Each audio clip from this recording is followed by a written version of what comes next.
Hi, I'm Malcolm. And I'm Rachel. We're two Canadians living on our 39-foot mainship trawler, living an adventure of a lifetime.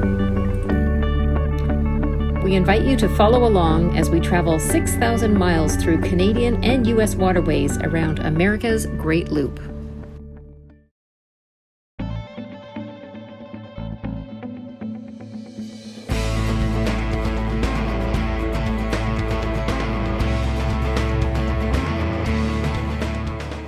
Good morning. We had a really nice night here at Sainte-Anne-de-Bellevue, and you can see the lock behind me there. And there's a couple of bridges with some trains, and we did hear some trains, definitely a lot in the evening, during the day, obviously, and even in the middle of the night, but they weren't that loud, strangely enough. And it actually didn't get that cold, so we can still see there's quite a bit of smoke in the air from the forest fires that are north of here. But I think that's because there is still a north component to the wind, and when it does change from north, it should clear up. But I can still see some blue sky above me here and there, but it definitely just looks like a cloudy day today. And we are actually expecting a bit of rain later on, so we're up pretty early, and the sun does rise around 5 o'clock now, so it's about 5:30, and we're preparing to go just from here to the Carillon lock, which I think is going to take approximately 3 or 3.5 hours. So not a long journey today, and we'll likely stop there because there are thunderstorms scheduled. And then we'll carry on after the storms have settled down. So we're just preparing to leave, and I can hear the birds chirping. It's a nice morning, and hope you're having a great day.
Wildfires in Canada in 2023 were unusually aggressive and started early in the season.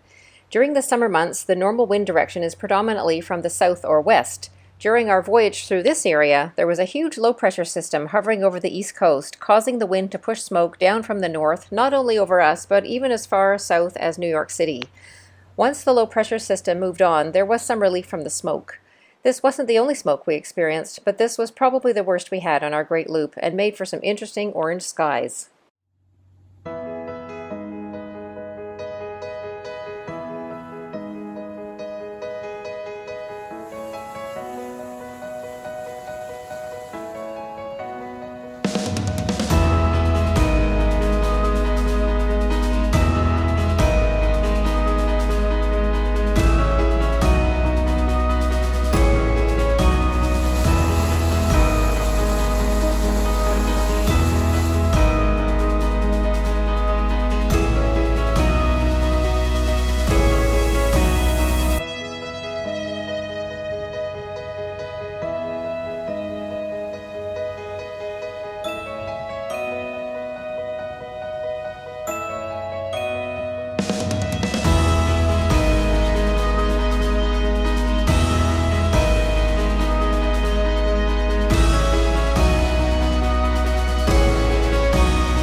The Ottawa River is a river in the Canadian provinces of Ontario and Quebec.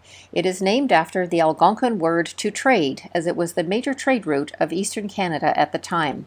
For most of its length, it defines the border between these two provinces. It is a major tributary of the St. Lawrence River and the longest river in Quebec. The Ottawa River starts from Lake Temiskaming and flows southeast to Ottawa and Gatineau, where it tumbles over the Chaudière Falls and further takes in the Rideau and Gatineau rivers. The Ottawa River drains into the Lake of Two Mountains and the St. Lawrence River at Montreal. In the spring, the water levels are so high due to snowmelt and spring rains that at the Carillon locks the water is often right over the docks and even midway up the lampposts, and the locks remain closed until the water levels normalize.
So we've arrived at our destination. We're at the Carillon Lock.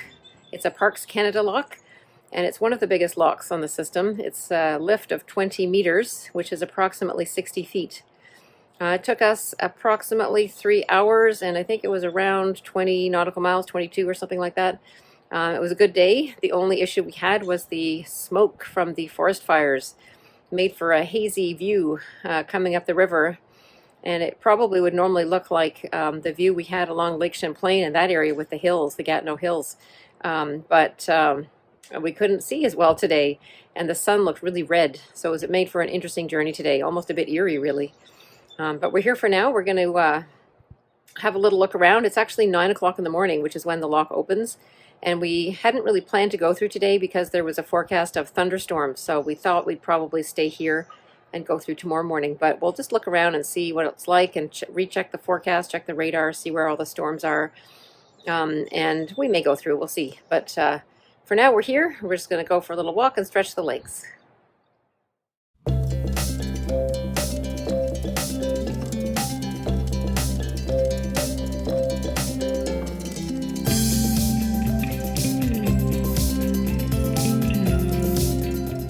The Carillon Lock is a National Historic Site of Canada and run by Parks Canada. Boaters can use the Parks Canada Pass for locking and mooring. It is a prominent heritage site and recreational area visited by approximately 20,000 boats and 30,000 people each year who use the Riverside Park. The impetus for this canal was the War of 1812. During this war, attacks along the St. Lawrence River jeopardized the communication lines between Kingston and Montreal, the two main military positions of Upper and Lower Canada. The Ottawa River canals and the Rideau Canal were thus designed as an alternative military supply route in the event of war with the Americans.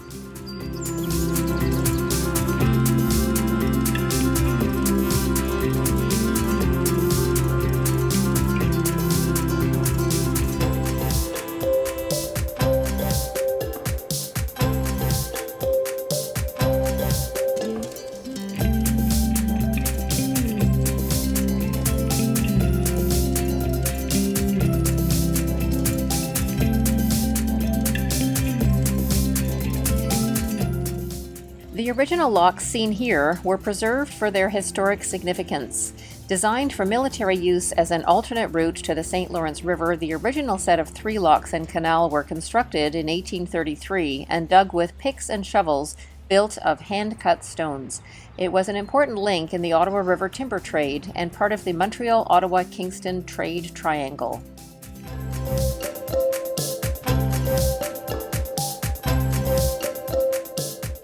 In the mid-19th century, the flourishing timber trade and growing passenger traffic on the Ottawa River prompted the Canadian government to build a second canal system.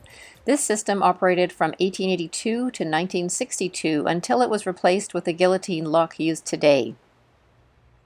From 1959 to 1963, over 3,000 people worked to build this large dam at Carillon. It was the first major hydroelectric project led by French-Canadian engineers. With a capacity of 654 megawatts, this power plant is the most powerful of the 17 generating stations along the Ottawa River.